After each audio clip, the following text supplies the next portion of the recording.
doesn't look much equipped to entertain a noblewoman like myself. Pity.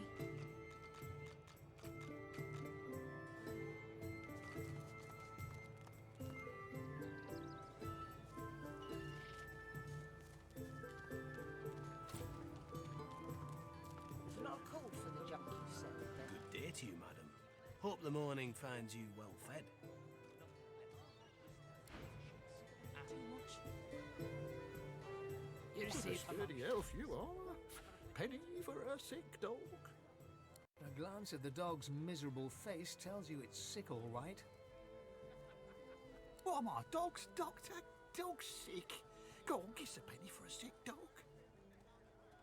Paddy for a penny, you can sing him a love song and call him Mummy.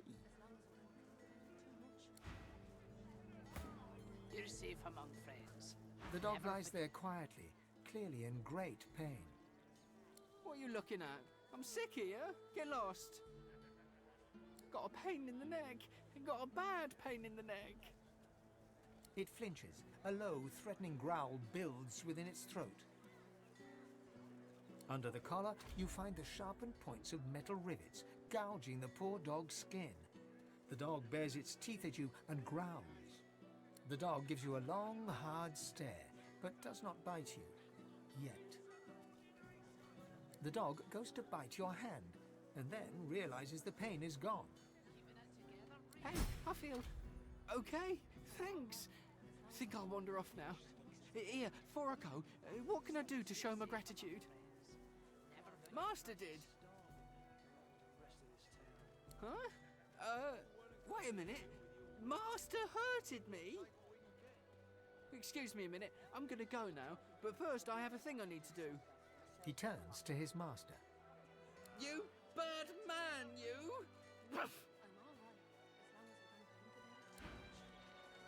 You're safe among friends. Penny for a grieving beggar whose dog ran away. God damn it. That was my livelihood. Penny for a grieving beggar? I reckon I'm owed it here.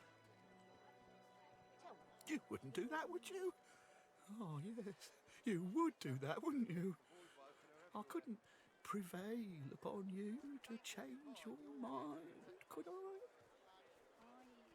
He gives you a cool look, then rummages in his pocket. He hands you the contents. That's your lot. Go on then. Get lost, you freeloader. I'm working here. I'm all right, as long as I don't... The carved figure is a resplendent sight in this ramshackle village. Your touch creates a ripple across the mosaic, as if it were water and not stone. A comforting warmth spreads through you, starting at your fingertips. Dropped in a vat of vinegar. Insubordination! Oh, don't come over. Not like you're buying anything. They don't come visit your pub.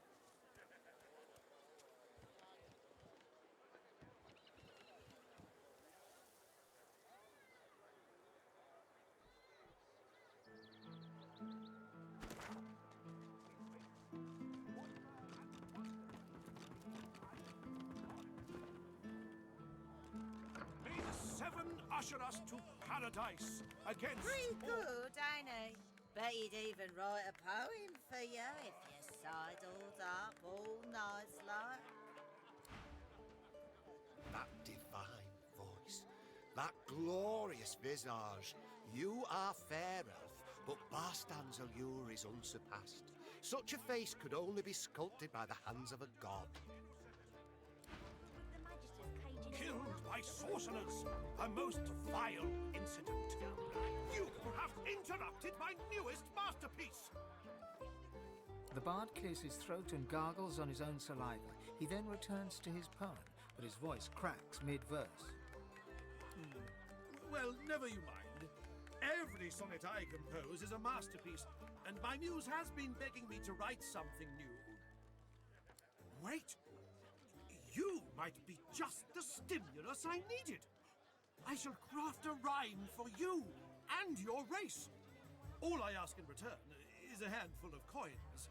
It's an offer of a lifetime. Normally I'd argue with you, but you do have a certain look about you. very well. But if I am to write a first-rate work, you must face some difficult questions. Are you prepared to answer? He stares at you for a few torturing moments. My first question. Are you hungry? Actually, that's not quite what I mean. But you eat flesh. When you look at me, what do you see? A dwarf? A bard? A meal? He smiles a crooked smile and runs a hand through his greasy hair. An elf craves those memories like an addict craves Drudene. A pity that you turn to the dead for emotional sustenance. Would you not rather form bonds with the living? I suspect you collect memories not for knowledge, but from fear. Your homeland fell to the ravages of war and death fog. You worry of more loss, more loneliness. Tell me, elf, are you afraid? The bard hems and haws, then bellows his next words to anyone who might hear. To all lovers of verse, I bring glorious news. I have completed another modern classic. Listen now, and bask in its resounding refrain. A hunger gnaws at elves, a driving lust. They hunt and wander, seeking rotting flesh. First a taste, a morsel, then the meal. Bit you on the arse. Yet, never sated, start their search afresh. A wealth of knowledge, not of shiny trinkets. They know the past, so future may be bright. Unthreatened by the void, they rise together, chasing off the darkness with the light. Damn right, I got a right to live another sorcerer on the loose. I knew they should have cut off the Meister's head and burned the rest. Gotta make sure it don't grow back. They hunt and wander, seeking rotting flesh. Keep your eyes peeled, would you? A morsel. Ramos the Wanderer promised he'd be here. An elf sways on her chair, her eyes focused on the counter in front of her, where she has 6 glasses in a row. With the nails of 2 fingers, she's pressing red welts into her forearm. She slides one of the drinks towards you, her head bobbling heavily on her neck as she nods at the sparkling ale.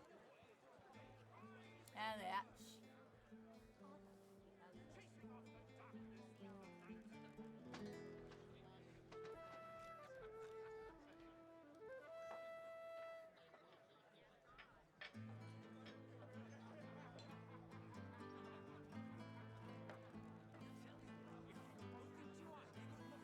Her eyes go wide with panic. The fog came over them all of them, and they never came out. Everyone I know is dead. Excuse me. I don't know you. I don't know anyone. A prim woman in a starched apron wipes a glass with a clean rag. She pins you with blue, steel-sharp eyes as you approach the bar. Blessings upon our Lucian, 7 times divine.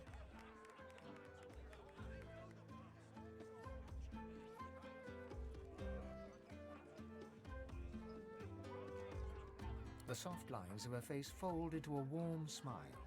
She sets the glass on the counter and pours you a generous portion of an amber liquor. I see your mother raised you very well indeed. Rare for an elf, but all the more impressive. You and my Niles might even get along. What brings you to Driftwood, darling?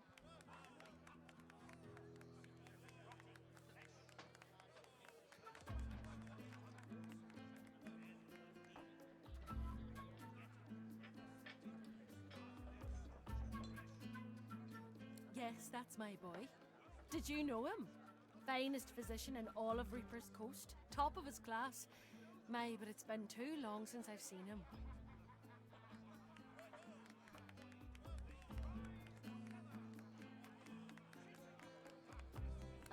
deviant. But what do you mean?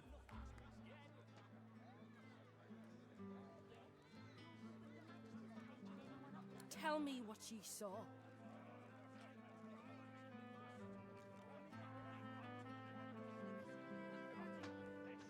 Prudence takes up a clean glass and starts to polish it with her rag, rubbing at invisible water spots with zeal. Told him the Divine'd punished him for that nonsense if he kept it up. Told him and told him and told him till he couldn't see straight. I should have told him so hard he'd never get back up. She turns away from you and continues polishing the glass, eyes darting quickly around the bar, focusing on nothing. Nothing. Not for you.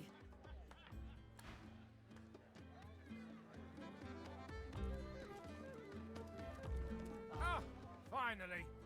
Your colleague over there is absolutely useless.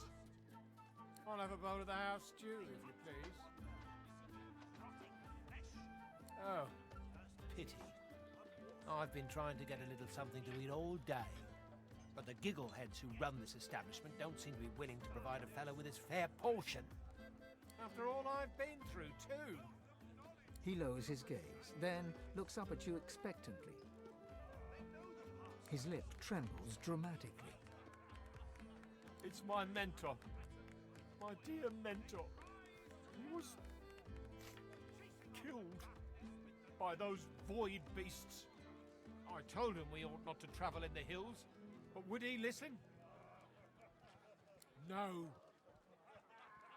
Now here I sit, my closest companion gone, our precious cargo worth more than Lucian's right ring, lost to the beast-infested wilds. And the waiter won't even bring me any stew. Ah, then perhaps my luck has changed. Yes, perhaps this awful business might soon be behind me. Tell me, how are you with, well, Voidwoken?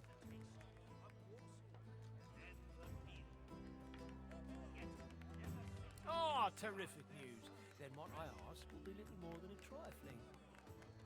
My mentor, Liam, and I were hauling in a goodly number of fine wares from the Southlands when we crossed paths with a great brute of a Voidwoken. It made short work of Liam, may the gods rest his soul. I managed to escape, but my precious cargo was left behind. We'd invested our entire livelihood in those wares. I'll do anything to get them back. Very, very well, that's how. That cargo is worth more than a pretty penny, and I'll owe its retrieval to you and you alone. Now, give me your map. I'll show you just where to look. I doubt those beasts out there have any use of such a cargo. I can't tell you how thoroughly you've made my day. Good luck.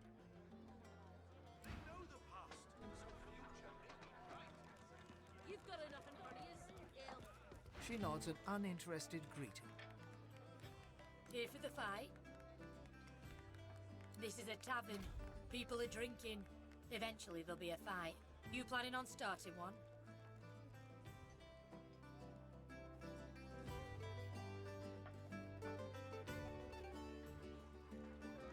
Buy me a drink and I'll think about it.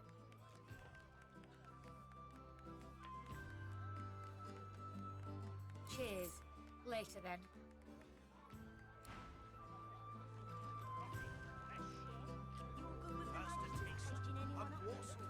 Then the meal. You got a right to leave, don't you? Throw him in a hole for all I care.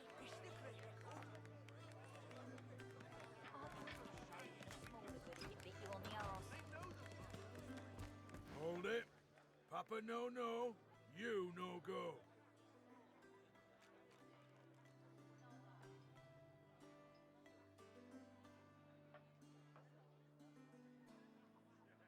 None of your beeswax, unless you got a reason to be here.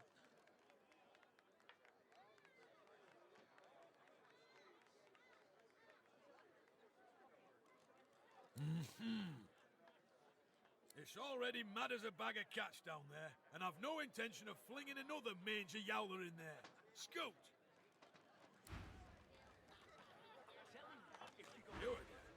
I told you to scram once.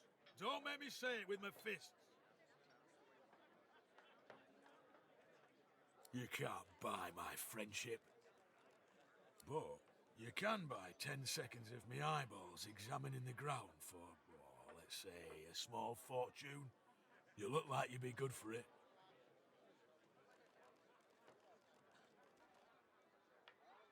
He pockets the coin and gazes dramatically at the ground mere inches from your feet.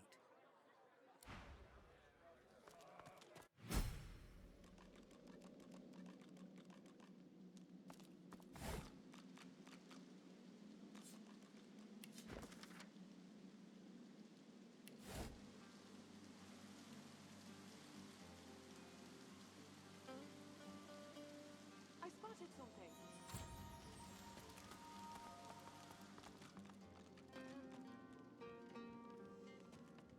Look at that. Good to meet you, Governor. What's your poison then? A sip or a smoke?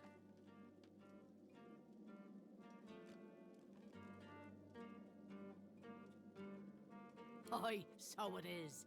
But not just any Drudenay. Oh no. My own special blends. Further down's the arena, see? And the gladiators are always on the lookout for an edge. I give them that edge. You could say that my darling herbs flower in the flesh and blossom. So, if you're interested, Governor, all you have to do is use your imagination. How can I make you bloom?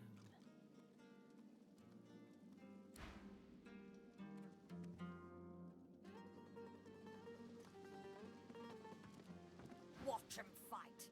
Watch him. See that? Right in the kisser. Doesn't.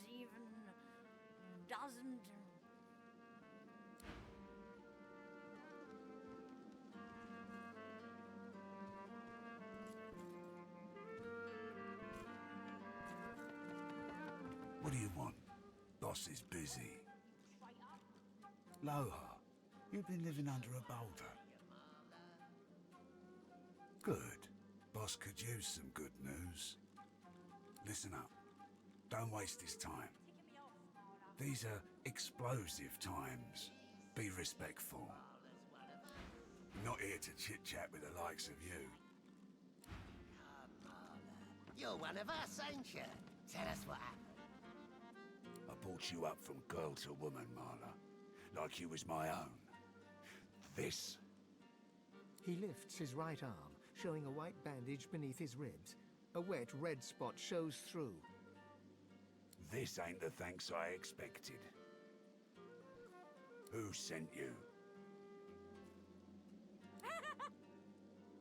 The formidable dwarf slams his fist on the side table. You hear a loud crack. Enough! Do you know they killed Anhar? Do ya? Start talking sense or I'll take that tongue right out of your mouth and fry it for supper. Bant, Cade, get her to talk or bleed her out. She ain't one of mine anymore. His sneer travels from the restrained dwarf to you. And you. You better have a damn good reason for coming here. I heard rumour Mordus is working for the Order. What say you? Brave lass, waltzing in here now. I hope for your sake you've got good news for me. Family matter. She's one of mine, acting like her brains are scrambled though. Came after me with a knife. Lucky for me, she caught an old wound. Scar slowed down the knife. So, how'd you make it out of Fort Joy? Tell the truth now. Who was it that sent you? I've got people. They've got people. People talk. The Magisters never shut up long enough to listen. But me, I love a good story. Here's one I heard lately. A group of strangers landed on the beaches outside town. Meister Seaver's people. You one of her little seekers? Chasing down Godwoken and begging them to save us all?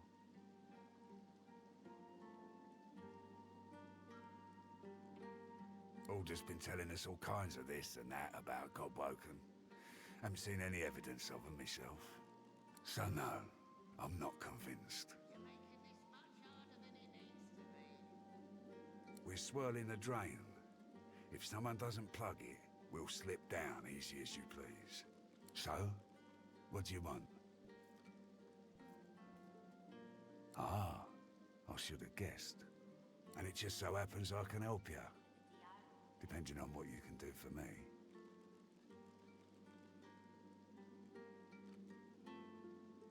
I've got people to maintain. You help me, I help you. Simple as that. Everything costs something round here. Only question is how much you're willing to pay. He gestures towards the bandage across his side. Had a bit of family trouble lately. My girl Marla got it in her head to come after me with a short blade. That ain't like Marla. Ain't like her to pull the silent treatment either. Something's going on. And wouldn't you know it, that blade she used wasn't any normal bit of steel. Belonged to another of my people. Guy's name is Mordus. Bit of a loner, but smart as hell. I sent a few guys to go check on him, see if he knew what had got into Marla, but no one can find him. I'd like a word with the guy. That'd be up to him, wouldn't it? No one's seen him in a good few. I've got some people checking out his house near the tavern now, though. Tell them I sent you, and they'll let you know what they've found. Truth is, they might be glad to see you. Reckon a sorcerer will have better luck finding one of their own. Well, like I said, Mordus is a special guy. A sorcerer, matter of fact. Maybe even one of the ones Seaver's after. If there's something you want to find out from him, you might want to ask before I have my word with him. Here, you can take this off my hands. More suited to your kind, really. Good luck. The battered dwarf pulls her lips back into a garish, open-mouthed grin, flashing blood-stained teeth.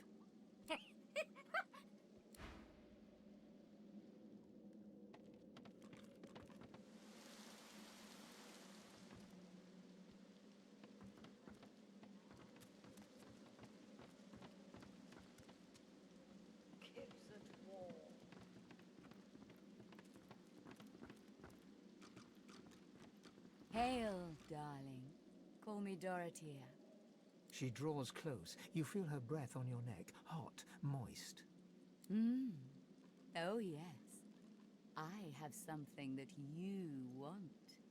But I only bargain with those I deem deserving. Are you worthy of my gift?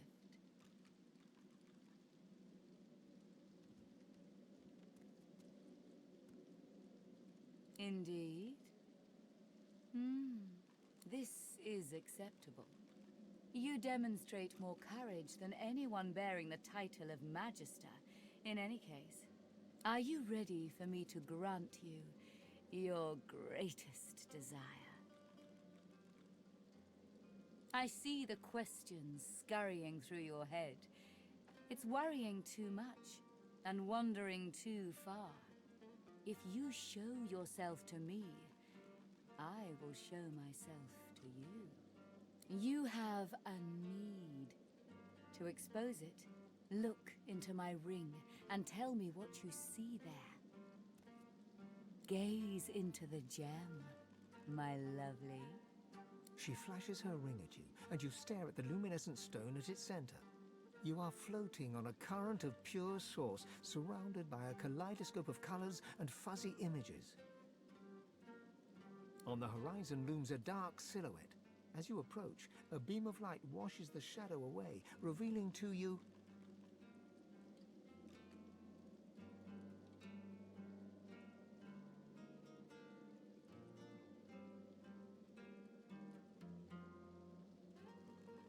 Yes. I see you clearly now. It is immortality you desire, as do we all. It's not something I can give, but I can give you the breath of life. In return, I ask for one courtesy. A kiss. A kiss. Dorothea sighs, a fusion of a kitten's purr and a cockroach's clacking. For me to help you, our souls must touch. And a kiss brings our souls closer, does it not?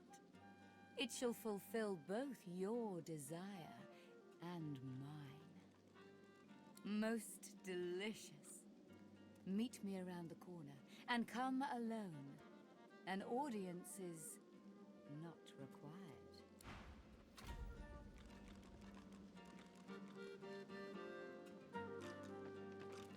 My good lady, I see that you accompany no other than His Royal Majesty, the Red Prince. I have a message for him of quite vital importance, if you'd be so kind.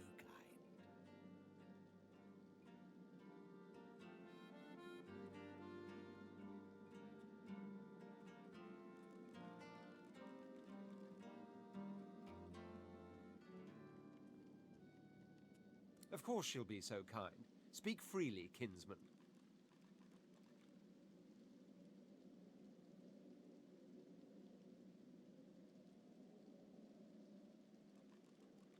Directions, milady. I was bid to send you to none other than Bramos the Wanderer. He was waiting for you here, my prince. But... He looks around the hazy room with hasted eyes. The House of Shadows stirs. The Honorable Bramos sensed them closing in. He had no choice but to flee from Driftwood. A little ways east he went, in search of safety, to an encampment of paladins. You will find him there, Majesty. And with that, I have told my tale. Indeed I am. We will follow your directions. You have my thanks, kinsman. Prince of Princes, I am humbled and grateful.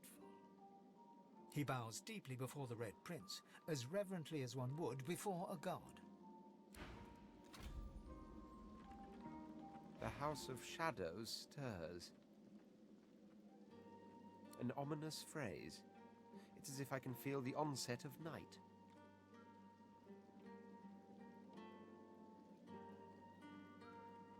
Perhaps. But you must realize that until a short while ago, the very existence of the House of Shadows was a mystery to us.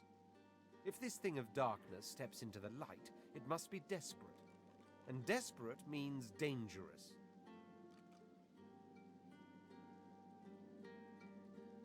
You still stand by me then, despite us being targeted by such a formidable foe? That is quite admirable, I must say. Onward then. Let them strike when they may. We shall be ready for them.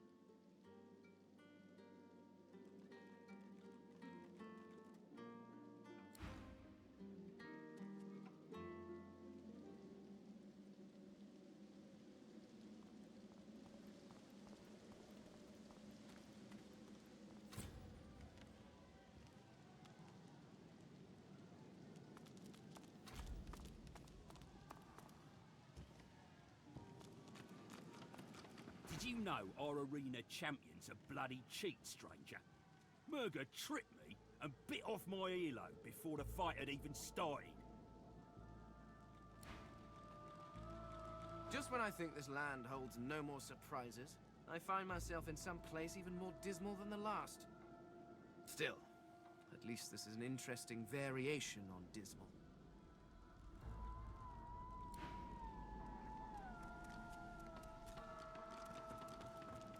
Down for a little scuffling and tussling? Let's see if you got some fight in ya.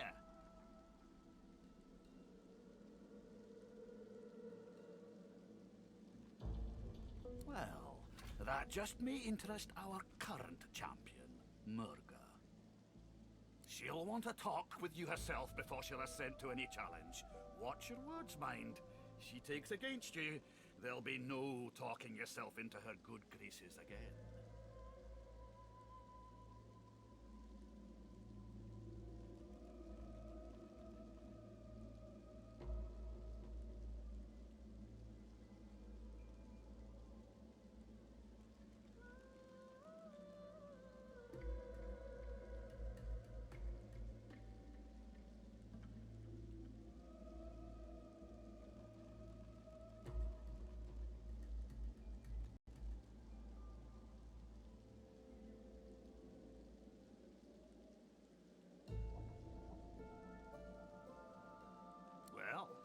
better start caring.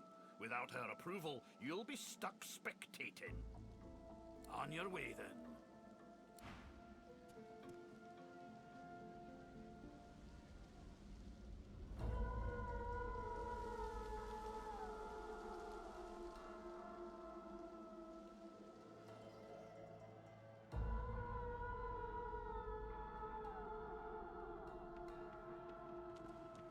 Watch out for Murga, stranger. She's a formidable fighter, our dear arena champion, and not one to suffer fools lately.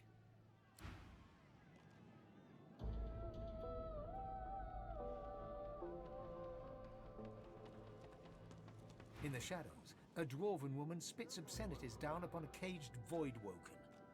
She exudes a powerful air of menace and an even more powerful odor of old sweat and dried blood. She spies you and glowers. More fodder for the arena. Let Murga the champion test how good your reflexes are. Curling her torn lip back over broken teeth, she grabs your hand and pulls you down to the ale-soaked table. Never losing eye contact, she begins arm wrestling you.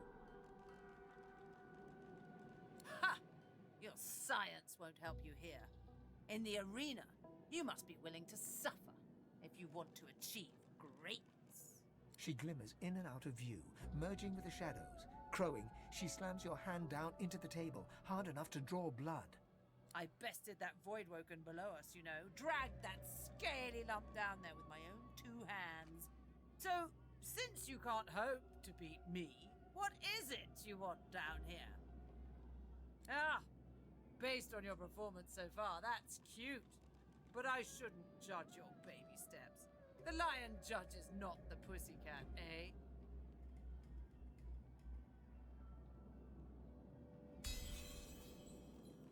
The look she shoots you is withering enough to ruin a harvest. I don't owe you squat, but if you've got enough heart, I'll bite. Ah, go talk to the raucous one. Tell him I sent you, and he'll set you up for a challenge. Prove yourself worthy fighting my acolytes blindfolded. Then, I'll knock your teeth out.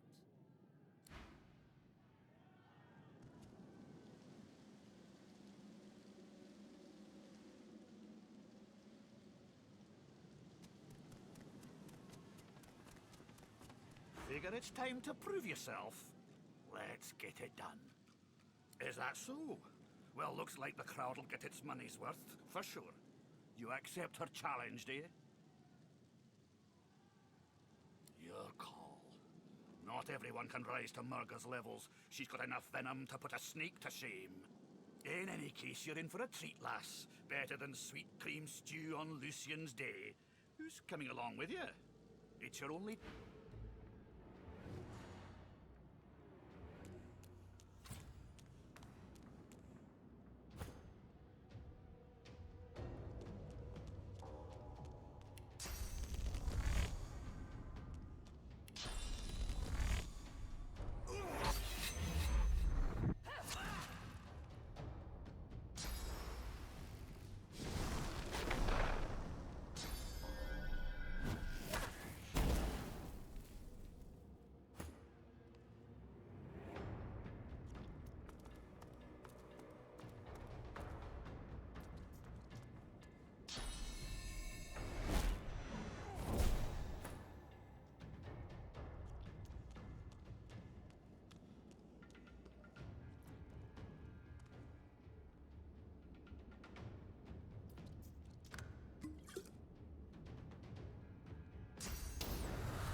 She appraises you, unsmiling. Nice to see the cub has some claws. You drew blood. Enough to know you're alive. But you removed your blindfold in the arena. You failed my challenge. Now I'll never taste my victory in your blood. Try your luck somewhere else, ducky. Nice show out there. Yes, that's Murga's call.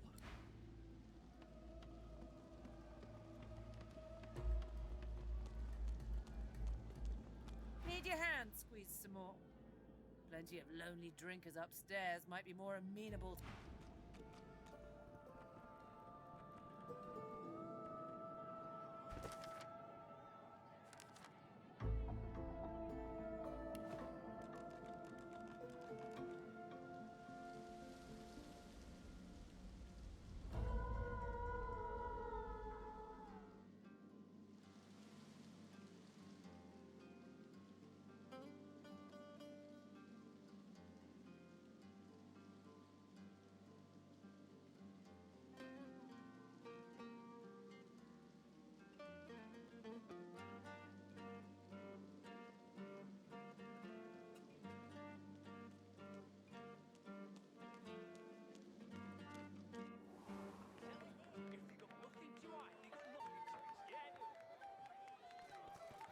Yeah? You're good with the magisters caging anyone up that looks at me funny. Curiosity kills the cat, or gets it sent to Fort Joy. The town is poor, but this room is rich. A weathered woman in a dirty sea captain's tunic babbles breathlessly to herself. The bell rings a warning and the tide is on the turn, and I without my compass. The ship is in the locker, on the bottom in the rocky shallows, and all are drowned but me. And yet, can you hear? The bell rings on. The bell haunts me yet, and it would drive me mad. Perhaps I am already mad. But I swear I hear the bells. Please, make it stop. She buries her head in her hands and cries. Make it stop. You're willing to risk Fort Joy for one night with a lizard. Then you're an idiot. It's a shame, it is. An absolute shame. Alexander, slaughtered like a supper lamb. Poor dear. It ain't right. It ain't right. Never thought I'd say this. But I hope they round up them sorcerers for good. I ain't needing one sick and a void woken on me. You said it, Hilga. You're a true patriot. Curiosity kills the cat.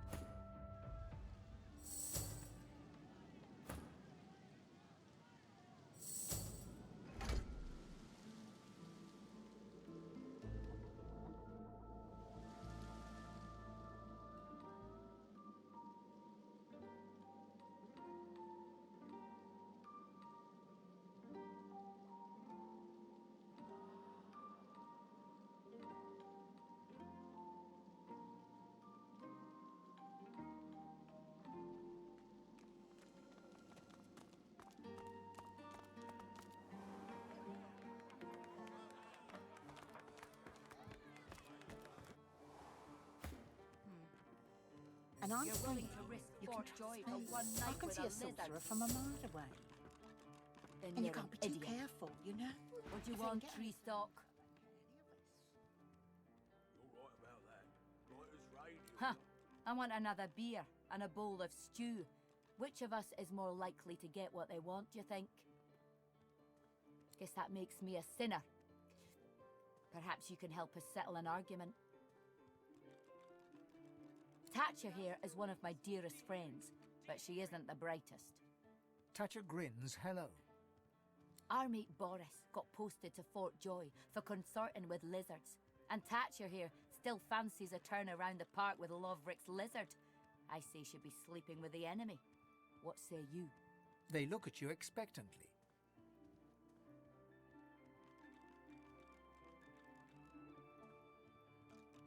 Who rings the bell?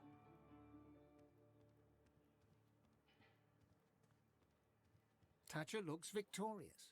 Eden looks annoyed. You're as bad as she is. Get lost then, you're no use to me. Eden turns back to her drink. Tatcha smiles goodbye. Curiosity kills the cat, or gets it sent to Fort Joy.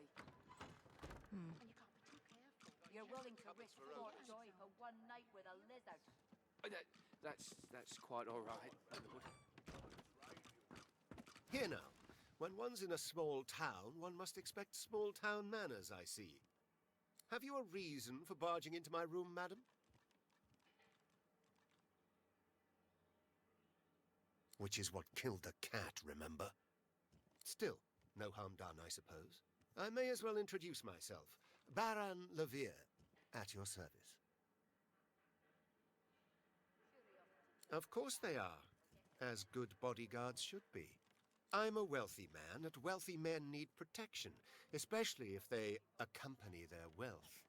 The merchant's burden, you see. He must escort his merchandise, always. Travels, you say? And why would you assume I'm a traveling man?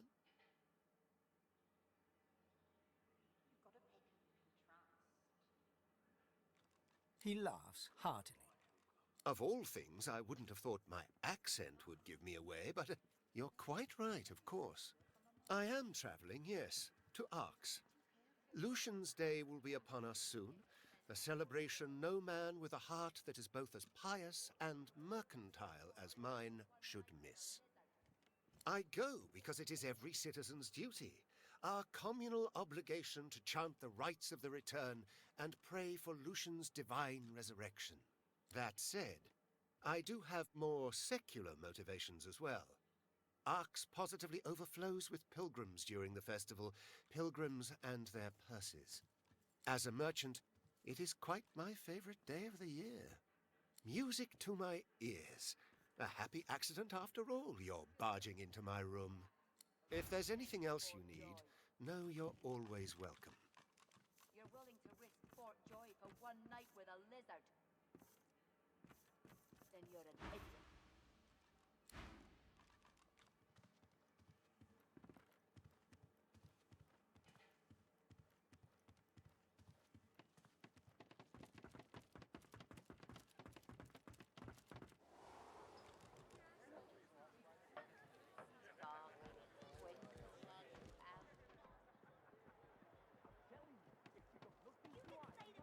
An elf in tattered red robes shifts through pages of handwritten notes spread across the table. So many suspects. So many potential culprits. I need to narrow down the list. Think, you damn elf, think. A floorboard creaks beneath your foot. The elf leaps around abruptly. What are you doing, elf? Trying to get a drop on me? Sneak up and slit my throat? I'm no elf. Don't you call me that.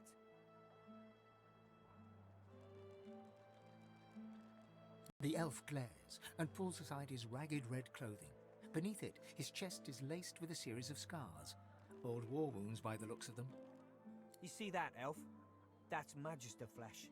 Loyal flesh that's made sacrifices for a true cause. You have more in common with insects and vermin than you do with me. I'm exactly where I need to be, elf. Helping my true brothers, however I can. My own Magister comrades are vanishing from right here in Driftwood.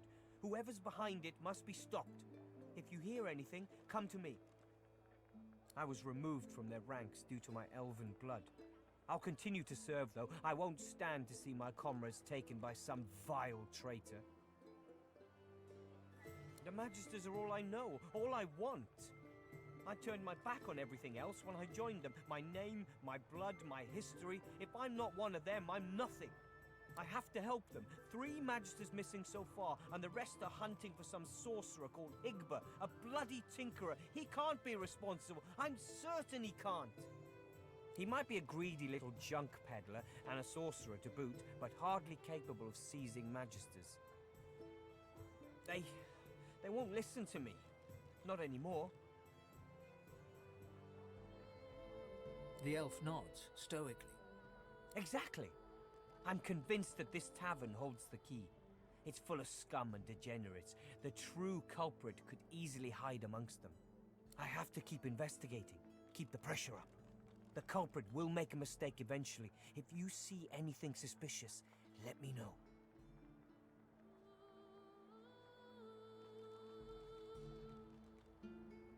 What? I serve with utter loyalty now and forever. Now get away from me and don't come back unless you have information I can use.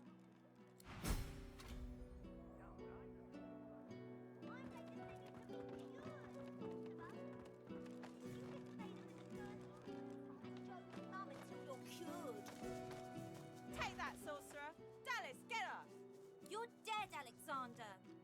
Alexander, you're dead. You have to stay dead until we say you're not dead anymore. Here, missus! Alexander doesn't have to stay dead, does it?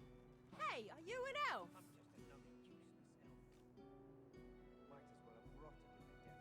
Whoa! What's even... Cool. I think you look weird.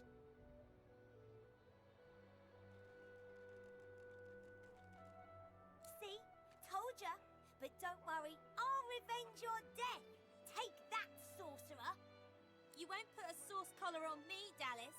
I'm a big bad evil sorcerer and I'll kill you dead. I hate this game. This must be the place Lohar mentioned. Unassuming enough.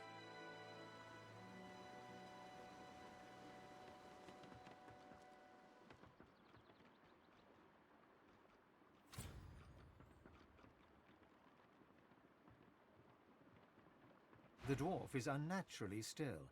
You might mistake her for a corpse, were it not for a slight twitch of her eyelids. She calmly opens her left eye, then her right. What do you want?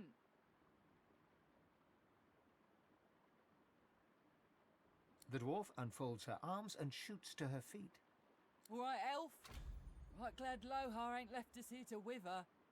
Those brutes are taking their sweet time down there. I gotta send word soon. Who knows? Anything that gives away what Mordus has been up to.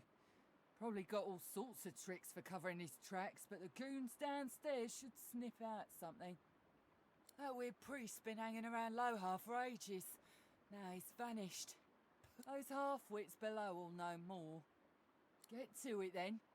But tell the lunkheads that Glenn has sent you before they bash your brains in.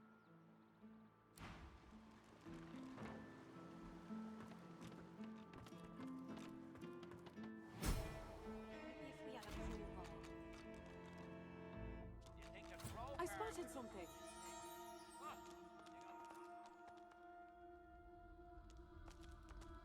We'd have more luck asking Duna to open it for us than for it to budge by our own hands.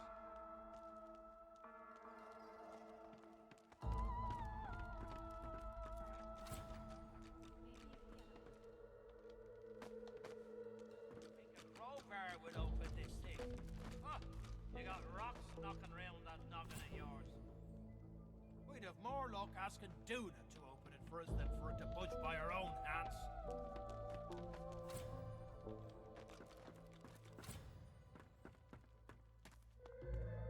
Maybe if we had a crowbar. You think a crowbar would open this thing? Huh, you got rocks knocking around that noggin of yours. We'd have more luck asking Duna to open it for us than for it to budge by our own hands.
asking Duna to open it for us than for it to budge by her own hands.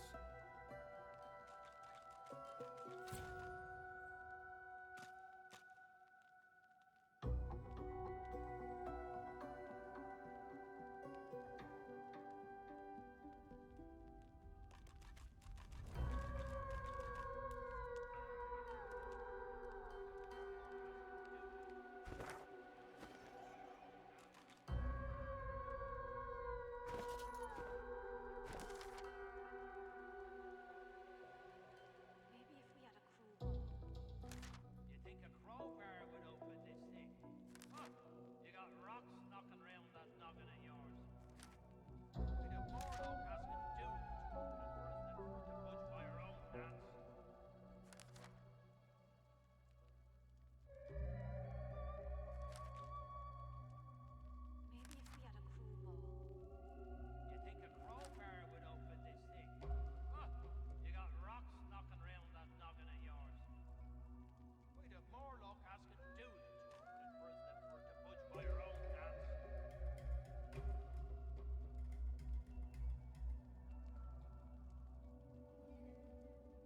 Maybe if we had a crowbar.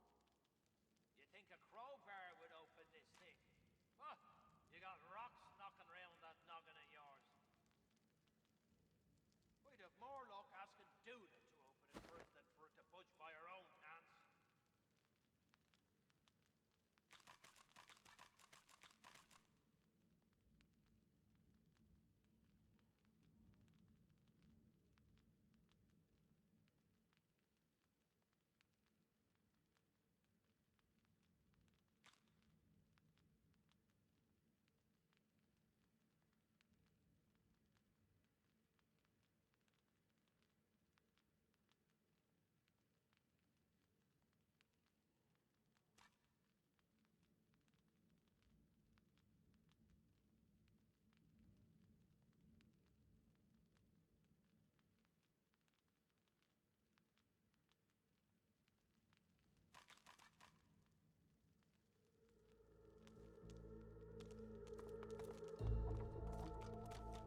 Maybe if we had a crowbar.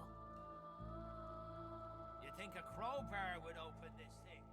Huh? You got rocks knocking round that noggin of yours.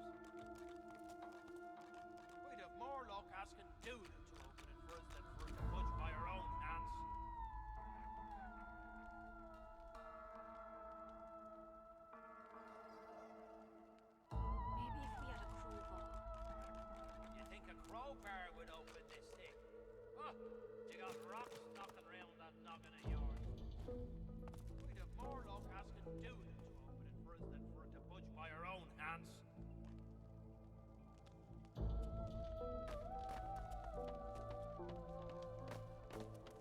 Maybe if we had a crowbar.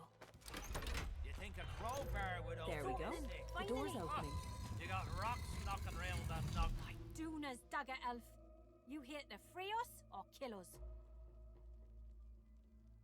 The male dwarf expels 2 lungfuls of air and glances happily at his companion.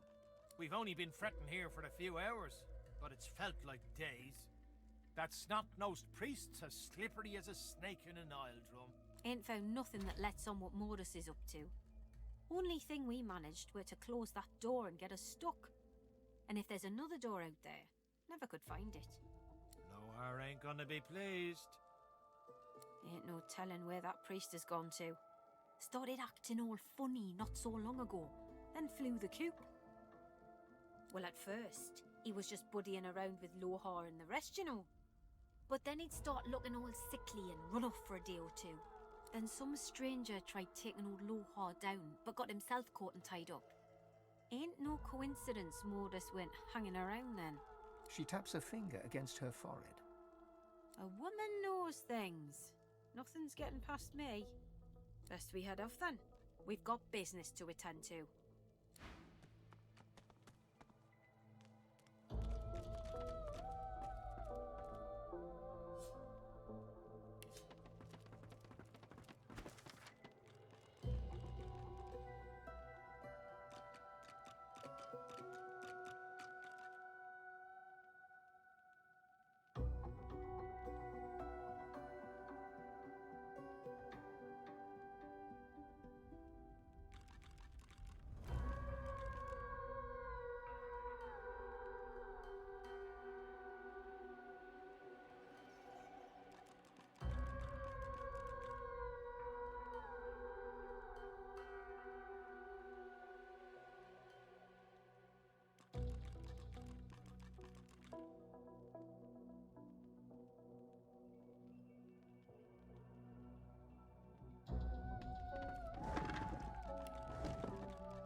The shrine depicts Duna, yet has clearly seen better days.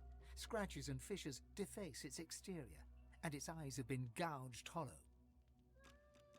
Your words are swallowed by the chamber's thick air.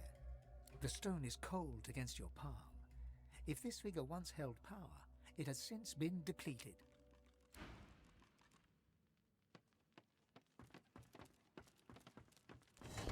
Well, this won't do.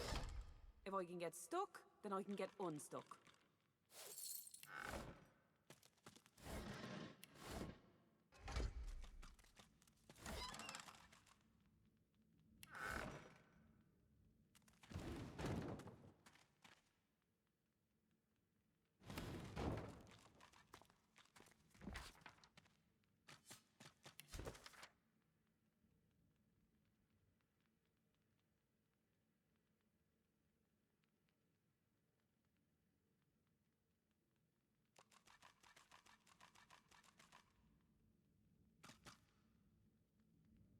Lohar will want to know of this.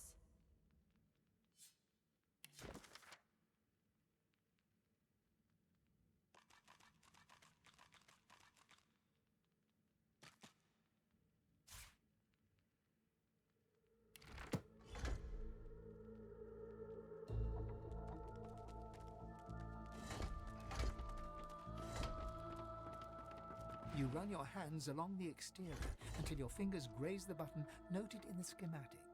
There's no mistaking the sound of stone chafing stone. The entrance to the chamber grinds open, filling your lungs with slightly less stale air.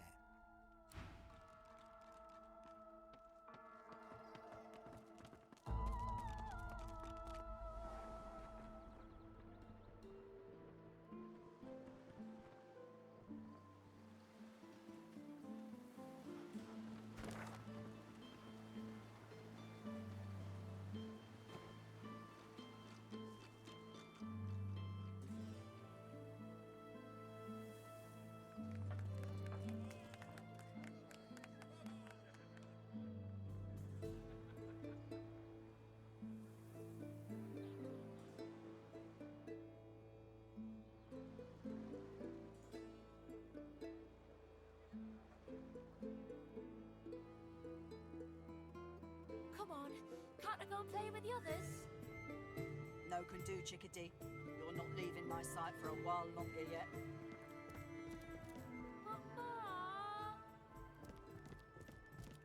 I'm watching you, stranger.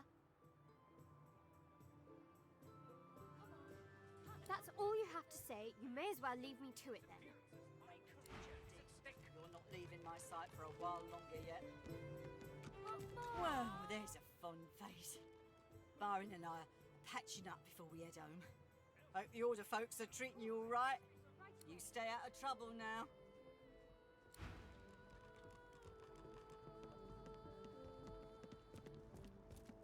The Magister startles, realizing there's a stranger in his midst. What do you want, elf? You can't just come in here as you please. There's Magisters missing. I'm trying to conduct a bloody investigation.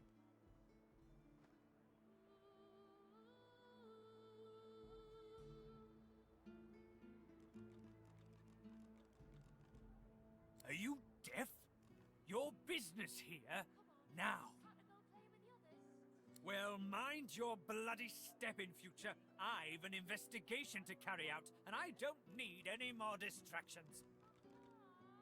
He's a deviant named Higba, a grubby little tinkerer with a criminal mind. Some of my magisters have vanished from Driftwood lately, and I'm certain that fiend is responsible. The fiend's greed gave him away. He was peddling items that belonged to those missing from our ranks. He saw my men before they could seize him and fled. Desertions? What do you know about desertions? You keep those opinions to yourself. We've had enough desertions as it is. The veterans disgruntled with the new leadership. But they slip away in the night, taking supplies. Cowards and traitors, all of them. I'm looking for loyal magisters, vanishing in broad daylight. Desertion just doesn't fit. Hardly. By all accounts, he seemed like just another money-grubbing nobody. He must have caught my Magisters unawares. It's the only explanation. No matter, he'll face justice either way. If you catch sight of that dog, tell me or my men at once. Understand? There might even be a reward in it for you.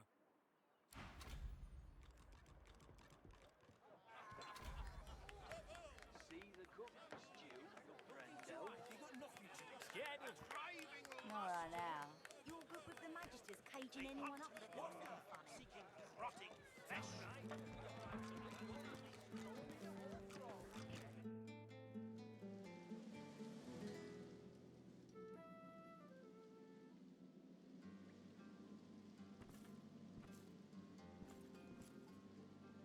Poor baby.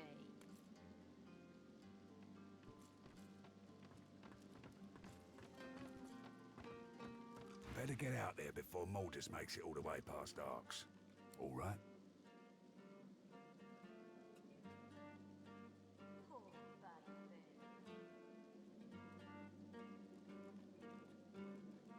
Don't insult me. I wouldn't expose my people like that. But if you find out who did it, shake their hand for me. That's right. Lost one of my best lads, Anhar.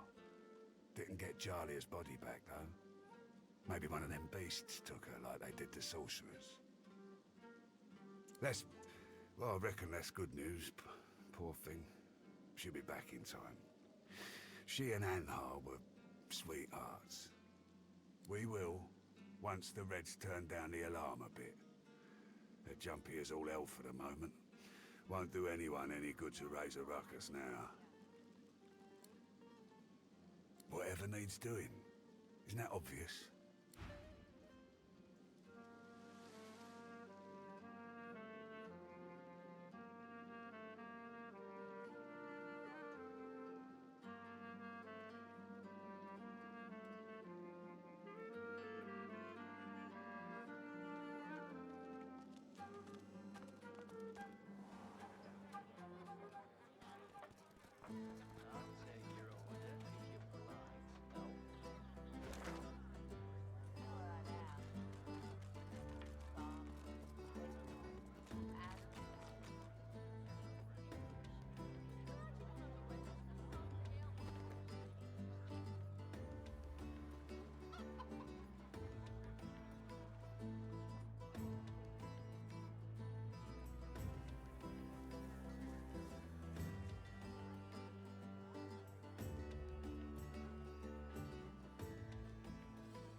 That's it. The barrels and the chests. On the double. Go on, you mute sacks of flesh. Put your backs into it. I'll not lose another day to the tide. The Lord Dread awaits. Its sails billow with Dallas's breath. The Magister stops, barking orders. He sniffs the air like a predator, turns to face you, the wolf eyeing the deer. I'm going nowhere right at this moment. Nowhere since something crossed my path and oh so very sharply piqued my interest.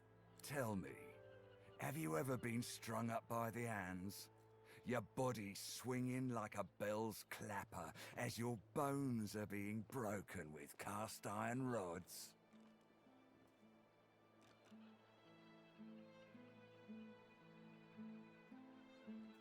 We do cruel things unto others and unto ourselves because we must.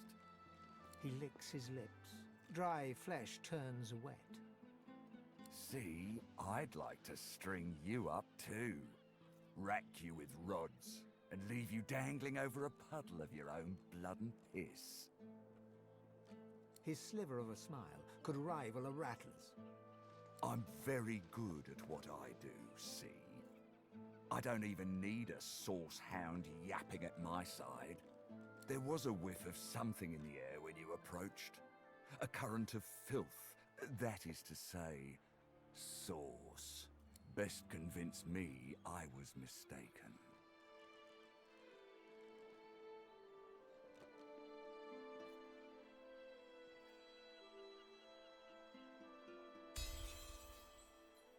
He leans in closer and sniffs the air once more. Interesting. So I was mistaken. Must have been ambition I smelt on you, not the magic that dare not speak its name. Very well.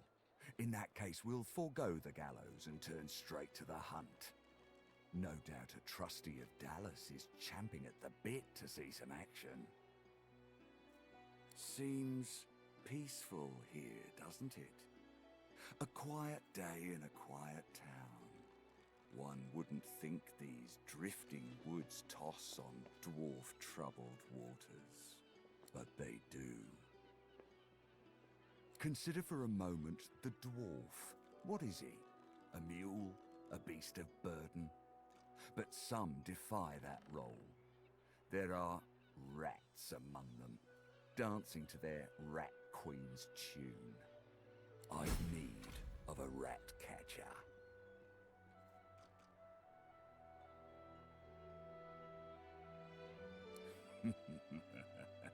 Did I give you the illusion you have a choice? How absurd. I must depart post-haste, but Julian here will stay behind and be a good little parrot. Ask and he will answer. Stay behind? But I've my orders. Same as you. Like I said, Julian is staying. And with that, I must be off. No hard feelings about the death threats, of course. How about we part shaking hands instead of stringing them up? For a few moments his hand hangs motionless in the air, then is withdrawn with a swift and determined finality. Hard feelings it is. The illusion of choice, remember? I'll remember.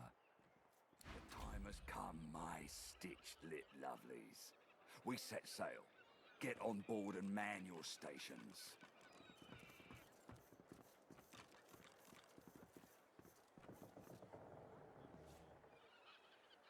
The Magister is rubbing the dirt off his robes, none the worse for wear, apparently, from the blast of magic that knocked him off his feet. You, the so-called friend of Dallas. I'd be whining and dining aboard the Lord Dread if it weren't for you. Your meddling in Magister affairs had better be worth it. A man of stature wouldn't be moored on a dock with no one but dead fish for company. But here I am and here you are. So, to business. Now answer me. Did you meet with a Magister caravan on your way into town? The hour's growing late and I'm beginning to worry something might have gone wrong. By the bishop's bones, you saw it! Out with it, woman! What happened?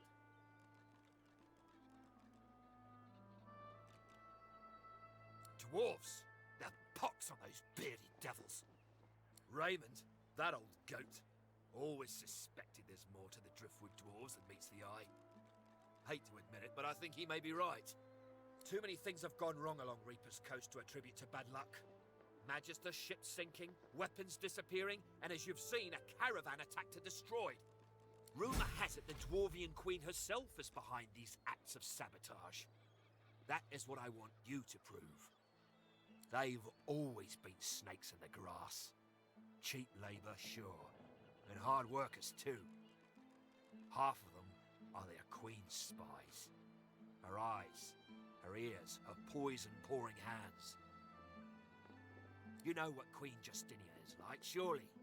A tyrant and a master strategist to boot. There's a local thug, Lohar. He runs an operation out of his hideout beneath the Black Bull Tavern. I suspect this man of being a spy for his queen. It may be interesting to have a word with him. Find out what he's up to. Where I really want you to ferret around is Reaper's Bluffs, to the west of Driftwood. It's wild territory, remote and hostile, where I believe the dwarves may have set up a base of operations away from prying eyes. Should you find any such place, and better yet, proof that Lohar is working on behalf of Queen Justinia, you will be handsomely rewarded, I assure you. In that case, Go forth and let the hunt commence.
You still hanging around? And here's me thinking you were looking for adventure.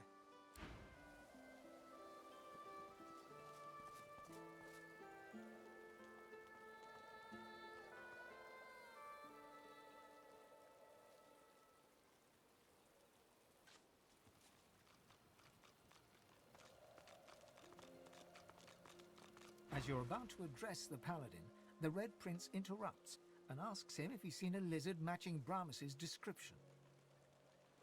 The paladin says that indeed he did, but that Bramus left in a hurry when a band of rather intimidating-looking lizards showed up. One of the scouts saw him heading south in the direction of the graveyard. That's all he knows. Right. I have the information I came for. He's all yours now.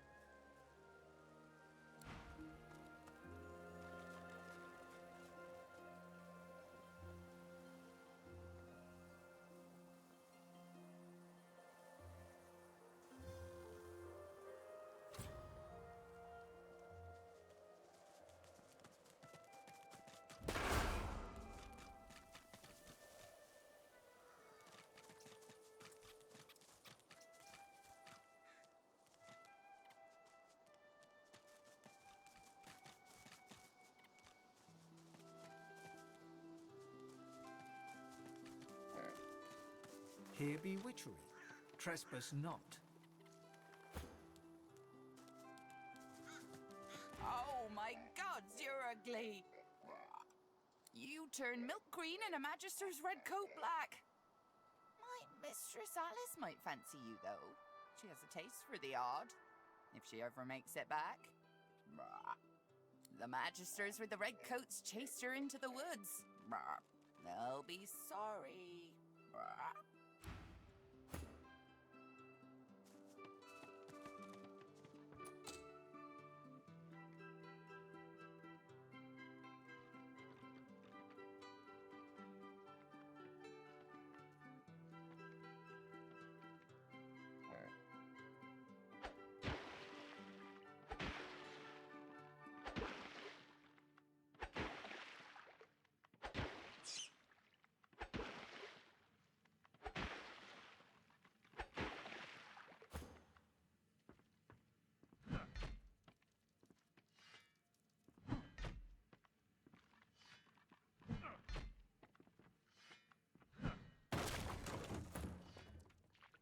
Smells of lavender and charred flesh.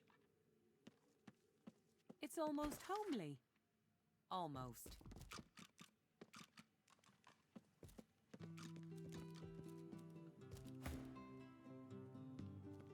Yeah. Hello. Stand back a bit there. I'm not feeling very well.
Before you lies a primitive altar to the Seven, apparently constructed during a bygone era.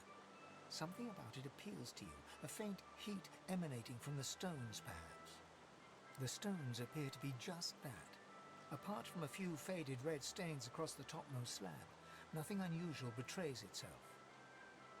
Gentle heat warms your hand. The air stirs, as though someone had appeared and taken a seat upon the altar. A voice rises around you, its source unclear. Fractured whispers surround you.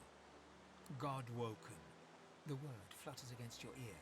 You are my champion. You cannot fail. A jolting sensation pierces your heart. As the shock fades, you realize you've absorbed a modicum of source, seemingly from the air around you. The whispers shuffle away, and the air shifts. Whatever was here a moment ago is gone now.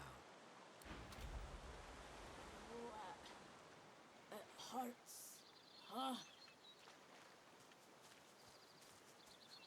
The elven warrior stands guard over a captive magister. The magister looks a little worse for wear. Stay back. The thief stays where she is. If the Scion wishes for you to know, she tells you. Do the Divine Order tend our needs when they steal our lands, torture us, murder us? We only return what is given.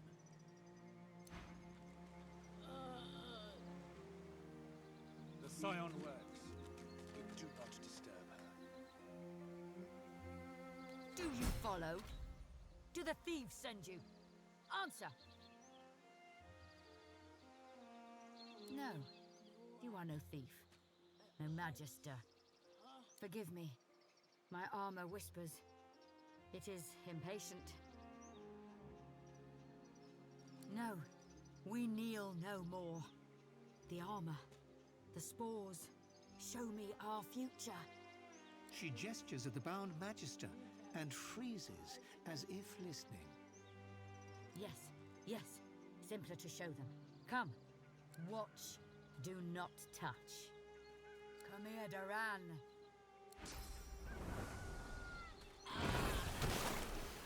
The magister's scream bubbles beneath putrid gas and is cut suddenly short.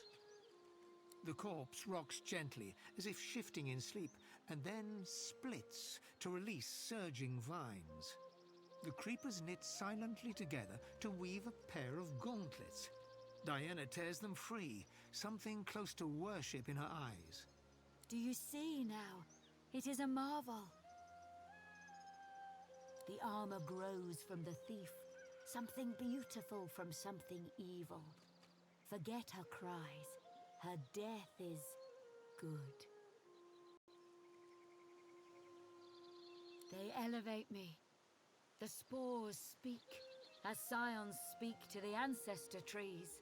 With every piece, they grow clearer, and they show me things. A world where we are not prey, but hunters. A world where... She grasps her head, as if trying to clear it. It is for us to know. Hush! The ancestor speaks. She places a hand on her armor, eyes shut, as if straining to hear.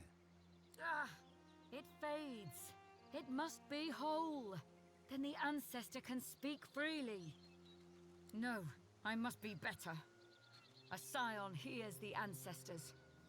I hear only whispers. The armor must be complete. Then the ancestor helps us. Helps all. Hush! She places a... Ah! It fades. No, not my plans. Its plans. The presence within. It shows me such things. A world where we are not prey. She grasps... You. Hush! She Ah! It too. My prisoner says they take one to these black pits nearby, the other to Arks. It is said to be a hollow place. Stone and fire and filth. I go even so.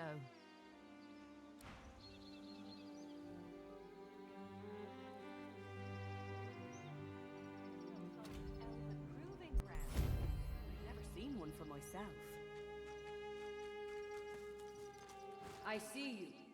An elf by appearance is not always an elf by heart. Prove yourself, overcome the trial, and stand as a true elf. You shall learn all that you need to know. Show patience. A true elf knows that nature is a finer weapon than even the sharpest blade. The 4 seasons have served our people well. 4 heroes rest before you. Wielders of the seasons. Pay homage to their skills. Solve their riddle. And prove yourself. If you can. Winter shudders with ice and snow. Autumn rumbles, the sky lit aglow. Summer burns, air fiery as a hearth. Spring quenches with bloody rebirth. I am the voice of the fire. My flame bears the will of all elves and lights the way for those who wish to prove their mettle. 4 totems, 4 seasons. What next? The totem looms over you. Its lifeless eyes seem to follow you around. The totem stands...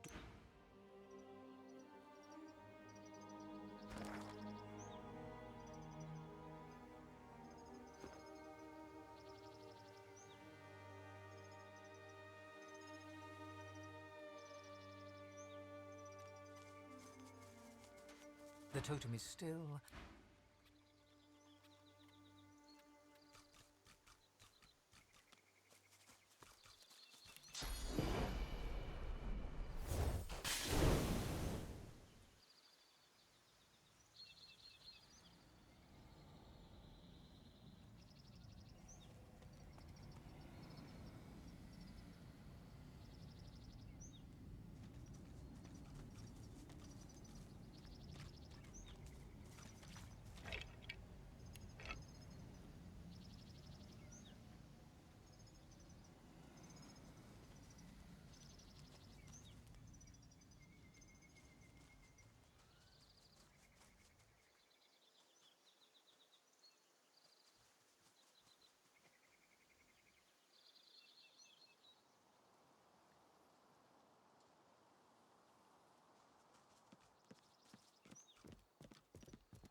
I suspect these skulls were left here as a warning. Don't expect a welcome.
I wonder where it leads. Somewhere better than here.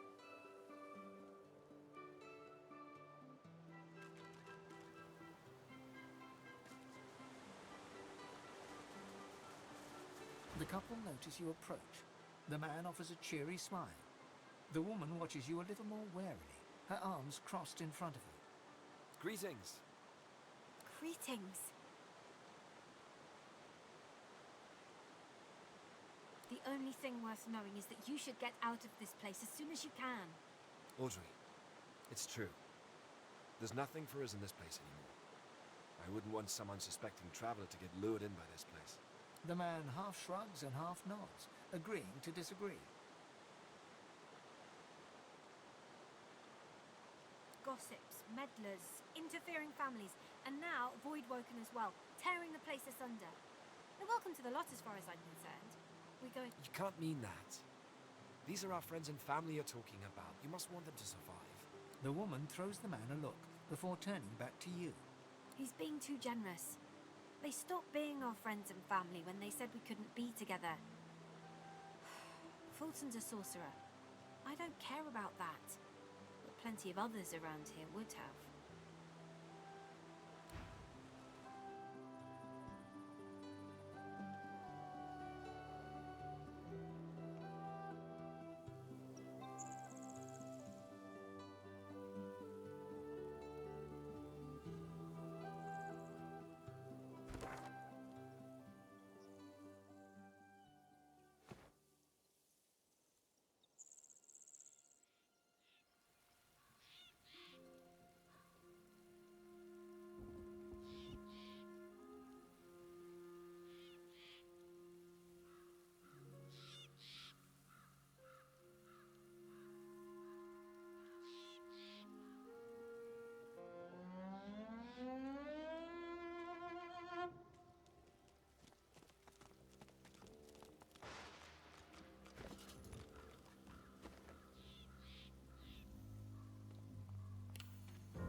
Fierce and feminine, an age-old symbol of dwarven womanhood.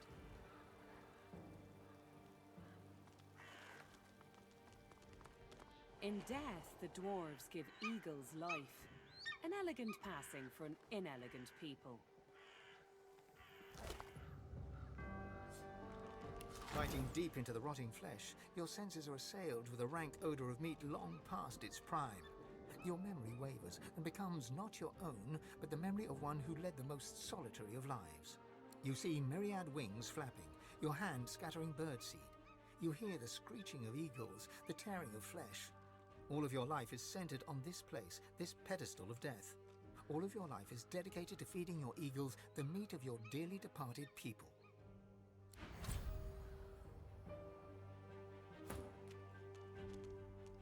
The eagle glowers at you balefully, with eyes like shiny little buttons. One manicured and beribboned claw shoots forth to claim the stringy offal before him. Stretching his neck forward, he peers closely at you. Pretty eyes, eyes that see far. The eagle's own eyes glitter with avarice.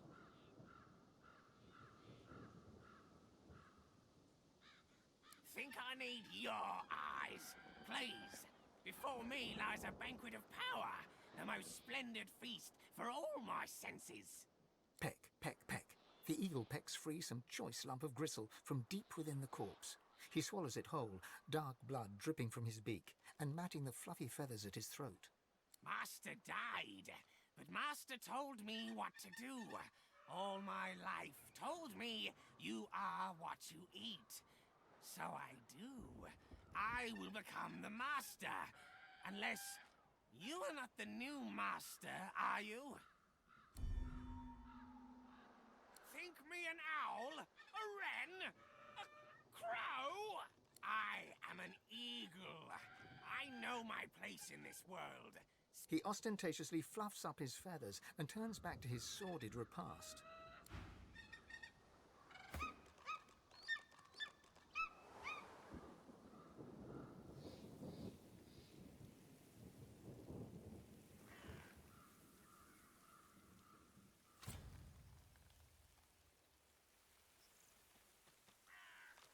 What's this? I found something. The plinth of the statue bears a series of deep, circular scratches upon its stone. The statue can be rotated. The sculpture looks You cringe. The sculpture looks The headless statue looms over you. Its plinth bears the same rotation scratches as its counterpart.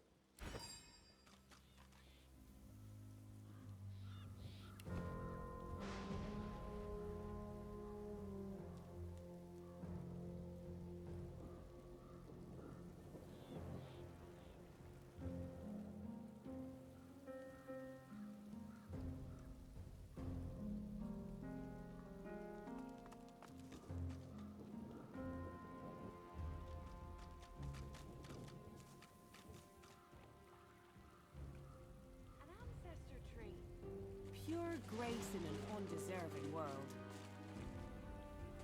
The spirit of The roots of a great ancestor tree reach from deep underground to the surface above and beyond. But this tree feels tainted. You are a scion of the elves. The mother tree demands your blood. You do not have a choice. She has a plan, and you must serve her with your death. You heed your mother's wishes and take root. But then you hear a voice, a friendly whisper from beyond. The voice knows you. He understands you. He loves you. He offers you your freedom and asks but one small service in return. Grateful, you accept. In an instant, you are an elf once more, walking in the world. But your new friend begins to make demands. Small services, then larger and more often. They cause you pain. At last, he bids you guard your tree. He expects you shall have guests. You shall kill the Godwoken when they come. Then you shall be free. The thought occurs. The scion replaced one bad deal with another.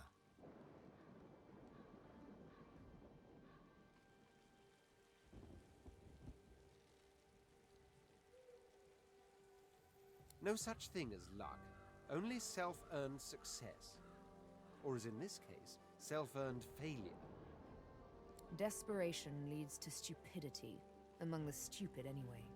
To trade one's soul for immortality and then lose out on your prize?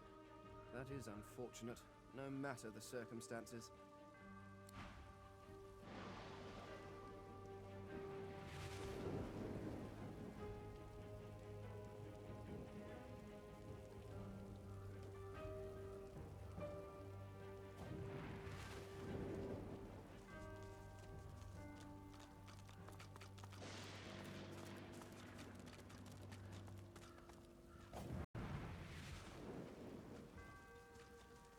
Melee took place here, with House of Shadows assassins from the looks of it. I dread a dream undone.